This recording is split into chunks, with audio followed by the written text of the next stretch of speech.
Hello all, welcome to my channel. కల్కి 2898 AD movie morning 9-10 షోకి చూసొచ్చాను. Cinema చూడడానికి main reason Prabhas and Nag Ashwin కోసం సినిమాకి వెళ్ళాను. సినిమా నాకు ఎట్లా అనిపించిందో చెప్పాలంటే నాకు నచ్చింది. మళ్ళీ హిట్ అయితే కొట్టాడు Prabhas, back to back hits. Main గా మన తెలుగు సినిమాకు ఒక మంచి హిట్ వచ్చిందని చెప్పాలి. బట్ నాకు కొన్ని విషయాలు సినిమాలో మిస్ అయినాయి. అవేంటో డీటెయిల్ గా చెప్తాను. ప్లాట్ మనకి ట్రైలర్ లో ముందే ఎస్టాబ్లిష్ చేసినట్టే సినిమాలో ప్రభాస్ ఒక బౌంటీ హంటర్ దీపికాని పట్టించి కాంప్లెక్స్ కి వెళ్ళి సెటిల్ అవ్వాలనుకుంటాడు. దీపికాని కాపాడడానికి అశ్వత్థామ రోల్ ప్లే చేసిన అమితాబ్ బచ్చన్. ప్రభాస్ నుంచి అలాగే ప్రభాస్ లాగా చాలా మంది బౌంటీ హంటర్స్ దీపికాని పట్టించాలనుకుంటారు కాంప్లెక్స్ కి. వాళ్ళ నుంచి కాపాడా లేదా అనేది సినిమా. ముందుగా సినిమాలో నాకు నచ్చిన విషయాలు, ప్రభాస్ చాలా రోజుల తర్వాత ఒక మంచి జోవియల్ క్యారెక్టర్, మంచి హ్యూమర్ పండించిన సీన్స్ అయితే సినిమాలో చాలా వరకు ఉంటాయి. ఆ క్యారెక్టరైజేషన్ అనేది చాలా ఫన్నీగా డిజైన్ చేశారు, చాలా బాగుంటది. బుజ్జికి అండ్ ప్రభాస్ కి మధ్య ఉన్న సీన్స్ కూడా చాలా బాగున్నాయి. అశ్వత్థామ రోల్ ప్లే చేసిన అమితాబ్ బచ్చన్ నిజంగా లెజెండ్ అని ఎందుకు అంటారో ఈ సినిమా చూస్తే మీకు అర్థమైంది.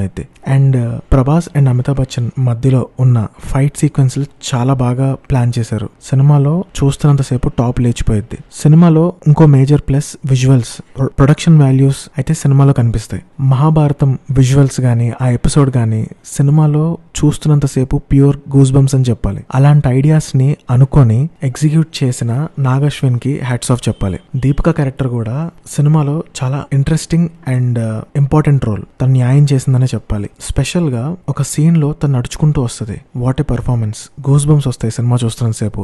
ఆ టైంలో వచ్చిన బ్యాక్గ్రౌండ్ స్కోర్ కూడా అంతే బలంగా ఉంటుంది. కమల్ హాసన్ గారు ఈ సినిమాలో తక్కువ స్క్రీన్ స్పేస్ ఉన్నా కూడా ఇంపాక్ట్ఫుల్ రోల్ అయితే చేశారు. సినిమాలో కొన్ని సీన్స్ లో బ్యాక్గ్రౌండ్ ఎలివేషన్స్ అనేది చాలా బాగా ఎస్టాబ్లిష్ చేశారు. సినిమాకి ప్రాణం అని చెప్పాలి కొన్ని సీన్స్ వరకు. ఇకపోతే నాకు పర్సనల్ గా నెగటివ్స్ గా నచ్చని విషయాలు కొన్ని ఉన్నాయి, వాటి గురించి మాట్లాడదాం. ఫస్ట్ హాఫ్ లో కొన్ని సీన్స్ నాకు లాగ్ అనిపించాయి చూస్తున్నంత సేపు. ఒక 12-15 మినిట్స్ అయితే అక్కడక్కడ కట్ చేసి ఉంచితే సినిమాకి చాలా ప్లస్ అయి ఉండేది. ఆ కొన్ని సీన్స్ కూడా ప్రభాసే కాపాడని చెప్పాలి ఫస్ట్ హాఫ్ లో. ఎందుకంటే సినిమాలో మనం చూస్తున్నంత సేపు కొంతమంది క్యారెక్టర్స్, మెయిన్ క్యారెక్టర్స్ చనిపోతూ ఉంటారు.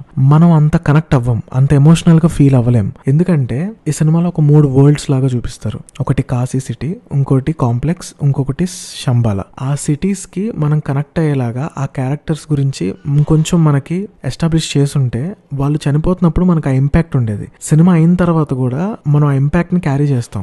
సినిమాలో చాలా మంది క్యామియోస్ ఉంటారు. చూస్తున్నంత సేపు మనకి ఇష్టమైన యాక్టర్స్ అరే భలే వచ్చారే అనిపిస్తుంది. బట్ వాళ్ళని బ్లెండ్ చేసిన విధానం అంతగా రిజిస్టర్ అవ్వలేదు. సినిమా అయిన తర్వాత మనకంత గుర్తురారు వాళ్ళు. దిశా పతాని ఈ సినిమాలో ఎందుకుందో అర్థం కాదు. తనతో ఉన్న ఎపిసోడ్ మొత్తం తీసేసినా సరిపోయేది, అది ట్రిమ్ చేసి ఉండాల్సింది. అసలు ఒక సాంగ్ ఉంటది, అస్సలు కనెక్ట్ అవ్వం మనం. ఓవరాల్ గా సినిమా లాస్ట్ లో మనకి బయటకు వచ్చేటప్పుడు గూస్ బంప్ మూమెంట్స్ తో అయితే వస్తాం. సినిమాకి మెయిన్ స్టాండౌట్ అయ్యాయి అమితాబ్ బచ్చన్, ప్రభాస్, దీపికా పదుకొని వీళ్ళ క్యారెక్టర్స్, వాళ్ళ మధ్య ఉన్న రిలేషన్. మహాభారతం ఎపిసోడ్ సినిమాకి హైలైట్ గా నిలుస్తాయి. ముందైతే మీరు దగ్గరలో ఉన్న థియేటర్స్ లో సినిమాకి వెళ్ళి చూసి మీకు ఎట్లా అనిపించిందో చెప్పండి. మరిన్ని చిత్రం చెప్పిన కబుర్లతో మళ్ళీ కలుద్దాం. ఇక ఉంటాం మరి.